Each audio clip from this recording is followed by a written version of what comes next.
Hey y'all, how's it going? Welcome back to another episode. Thanks so much for tuning in. Today's episode is pretty exciting to me because what we're going to be exploring is different formats of podcasting.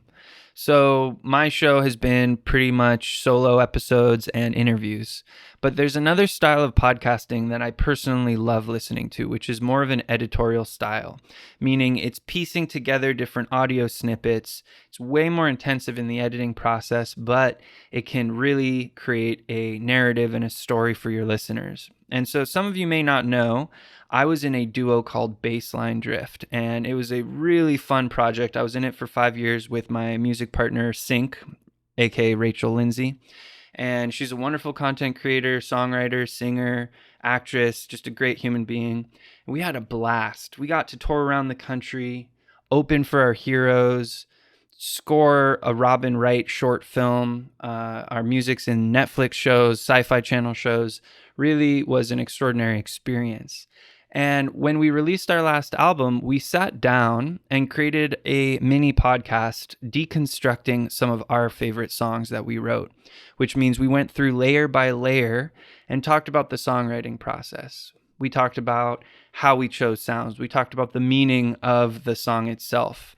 And I think that you all will like this if for no other reason than exploring how you can splice together different clips, different interviews, and create a much deeper, denser, richer narrative for your audience. So I hope that you enjoy this episode. This is Songwriting Secrets, Lover's Apocalypse, Deconstructed, and you're going to hear a little bit more about my musical journey with Sync and also this very meaningful song that we wrote called Lover's Apocalypse. I hope you enjoy.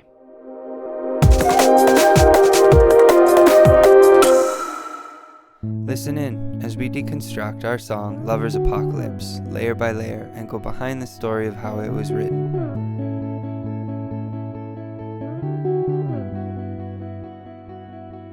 Hi, I'm Sink, one half of Bassline Drift. I'm the vocalist.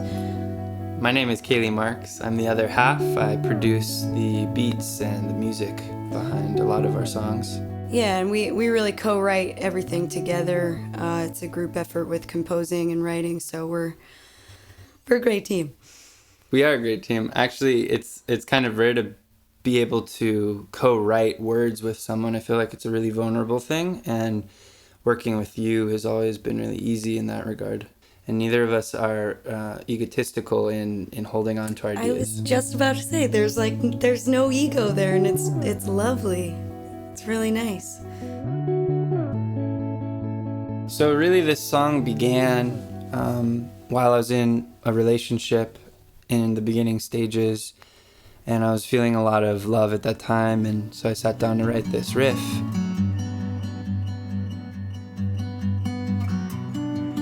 That relationship ended and the song became kind of sort of nostalgic, melancholy lullaby. It made me feel something immediately without adding anything, and I feel like that's always a really good place to start, because if you start from that foundation, anything you add on top of it's going to enhance that already potent seed, that core emotion.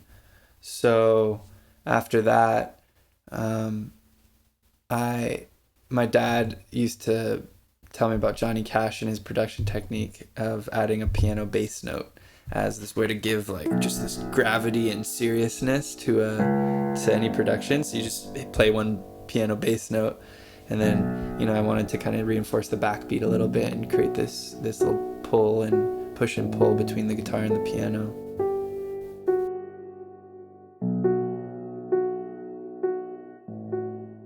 And to fill out some of the higher end frequencies and give it this sort of sparkle, I just played this harp preset and made this little arpeggio that kind of sits nicely on top of those three combined.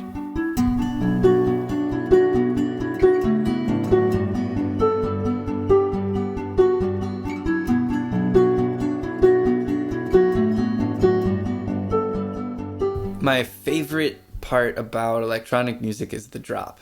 It's such a fun part of music to do, and with a lot of our music, our darker, heavier stuff, that it fits really easy, but with the softer stuff, it always feels like, okay, how are we going to deliver that punch, And I think this song talks a little bit about that naivete that happens in the beginning of relationships, and then as it transforms into the deeper realization of what love means and what it entails, and the pain that comes with that and the beauty that comes with that. So the bass adds this darker grit to it that I think helps give that contrast between that higher end piano, guitar, harp, and the lower frequencies. We were having sort of a studio session, and maybe I requested having a weird hawk sound. I don't know why, but it felt right, and it really serves the song, I think. But we did have a moment of getting a little too ambitious with it, so it was, after every measure we had this like big call, sound, and so we had to like scale that back in the end. But it's this really nice kind of cherry on top, I think. Little breadcrumbs that you find along the way of the song.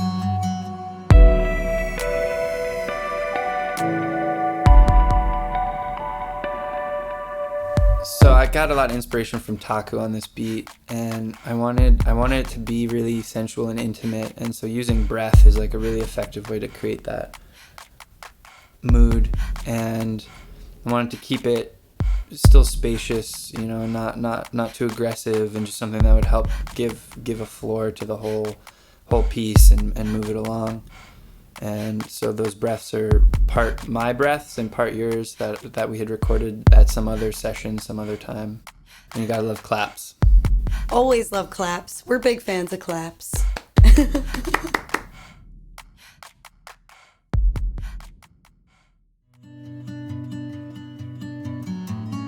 I was in Austin for a show, and you started playing this instrumental for me and sort of prefaced it as this other track that you were working on, and it was just sort of floating around and you didn't know what you were going to do with it. And I heard it and was like, can we please make this for Bassline Drift? I love this. And because, I was feeling the emotion of it right away too. I think it just is apparent right when the song starts. So I remember we were getting ready to go out somewhere that night, and I'm like putting makeup on or something in the other room, hearing this, and just the melody and really the lyrics to the first part of the song, like the first verse, just immediately started flooding into my head. If the world is gonna shift, at least I'm safe inside your arms. I always think that's a really cool experience when it just feels like you're this vessel and words are just flowing in and a melody is just flowing in. With silent whispers on my lips, a haven built in human form. And then after that, we had a more dedicated studio session where we really co-wrote those bridge vocals, and that's where the term Lover's Apocalypse was born. And we felt like when we came across that term, just in our writing process, it felt like, oh, okay, here's the kernel, to bring this all together. Here's the story. Hypocrites, fingertips, our own lover's apocalypse. No one can say that we're alone. It's always about what can you take away, and I'm really bad about putting way too much stuff in our productions, and you're always like balancing that out with like, yo, minimalize. And so having that second yin and yang, yeah. So having that second verse be set against spaciousness, and so the guitar harmonics are just like a really nice pad for the words to sit more up front. When again, it's space, but it's swelling space. Yeah, I think of this song as like waves. Yeah. Ooh, that's a really good way of putting it. New discoveries every day. So once we had this concept of a lover's apocalypse, and it felt like there was this weight and depth to the context and the content, of the lyrics, behind a melody that's very almost nostalgic.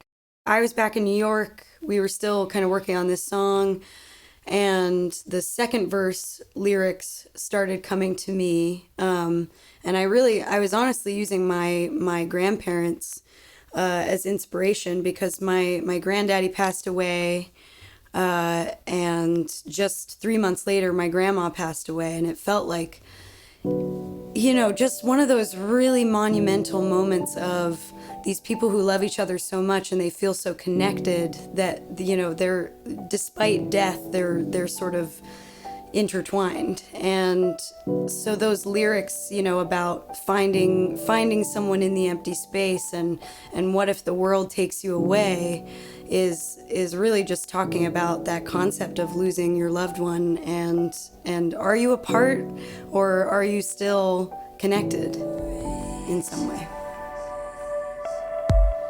Don't cry, my love, don't be afraid.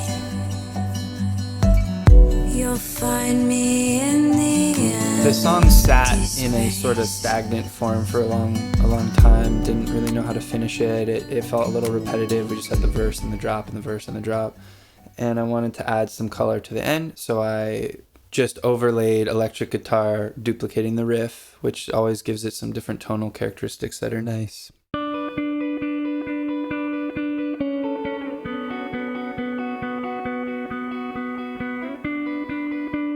One of my favorite things to do is reverse everything. It's like an addiction. And even if I have to like go through a project and reverse all the sounds just in case, even if it doesn't stay that way. So yeah, there's a ghost image behind that ending.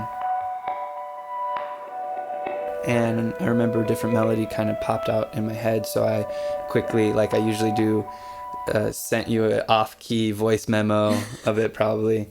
I love those. They're my favorite when I receive them. Don't judge me, Sink.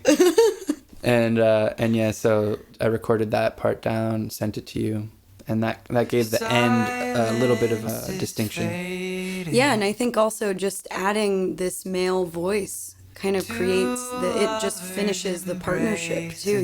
We start with this female voice, and suddenly at the end we have these harmonies of two people, and it just adds so much depth, I think. I won't see you again. That's really amazing, actually. I never thought about it like that, but it is like a joining of those two forces, because I don't sing anywhere else. I mean, we had tried a couple times for me to lay down some harmonies, but it never felt right, but at the end it really works. And that is so interesting to me, like doing this in-depth look into the song and talking about it is actually accessing more truths within it that we didn't even quite know. And that's what I love about art. It's just so beautiful. So the crazy twist to this song is just that life, as it does, took over, and things change, and our reality changes. And so I, in the middle of this process, lost somebody very near and dear to me.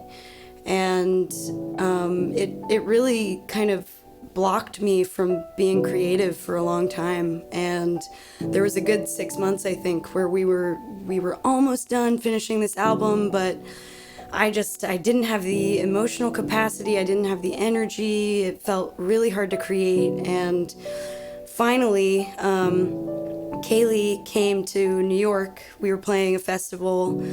You just had this really great idea, and it was strange. Again, musicals, soulmates. You said, I think it would be really cool if you recorded a voicemail to this person that you've lost. And I knew you were gonna say that to me, and I was like, no, I don't want to do that, but I know I have to do that. It felt like, yeah, this is right for the song. And so I did, and it was one of the hardest things I've ever done, is to sit down and call someone that's not here anymore. That's really, really hard.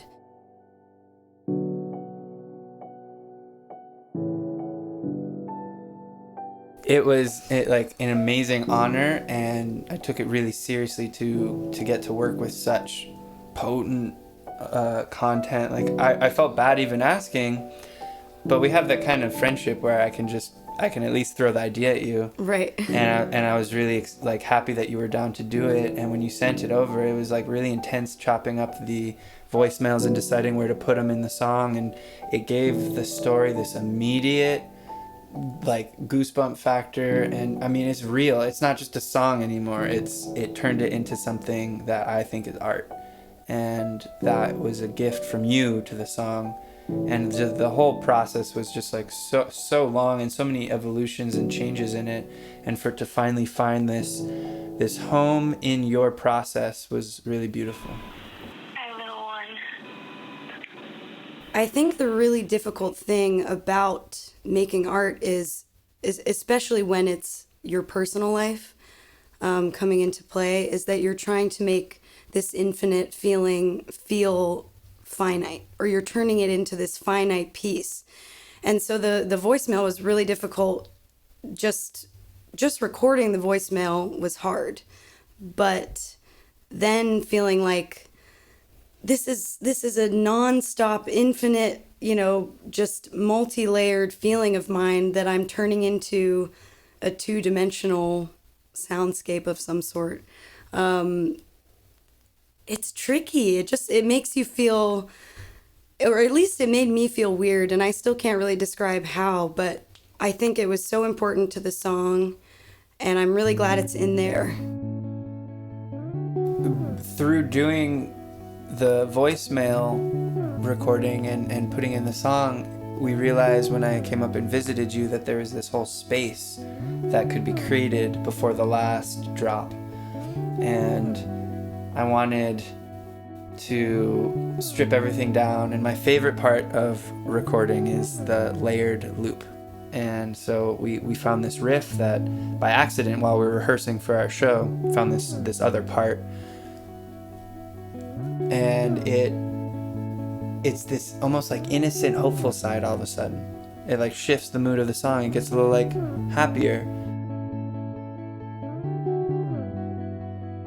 And then it drops into the full thing, which has more guitar backing up the drop and just filling it out.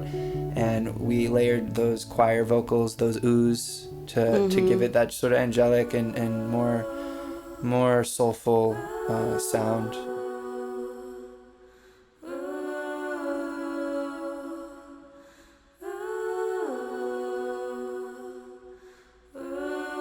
When we submitted all the songs for our album Give and Take, which is out now on all platforms streaming, Check it out. we were really unsure whether or not Gravitas would want to put out a softer song like this, and they've done that for us in the past, which is just a testament to their pushing the boundaries of electronic music and spreading good music and doing good things with good music. But we were very relieved that it made the cut because it's so potent. Thanks for listening. Now, here's our song, Lover's Apocalypse. Hi, little one. I've been writing my dreams about you down so I don't forget, but they just keep making me feel so sad every day. And I just wanted to tell you that I love you so much. I don't know what I'm gonna do without you. If the world is gonna shift, at least I'm safe inside your arms, with silent whispers on my lips, a haven built in human form.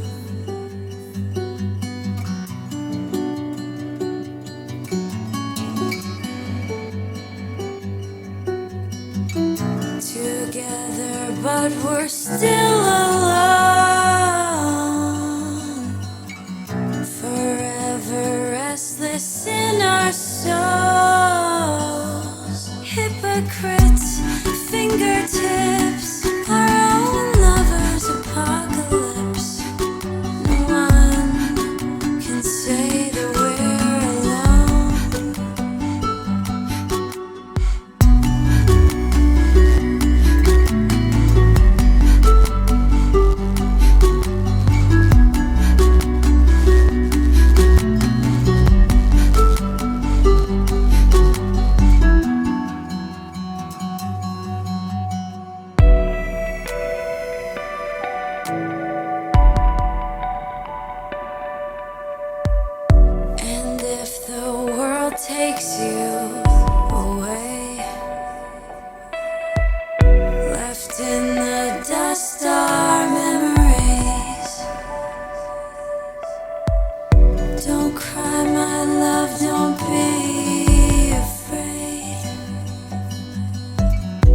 you'll find me in the empty space.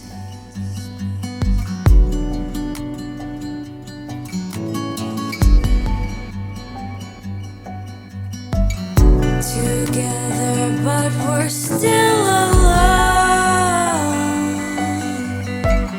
Forever restless in our souls. Hypocrites, fingertips, our own lovers' apocalypse. No one can say that we're alone. I don't want to hang up.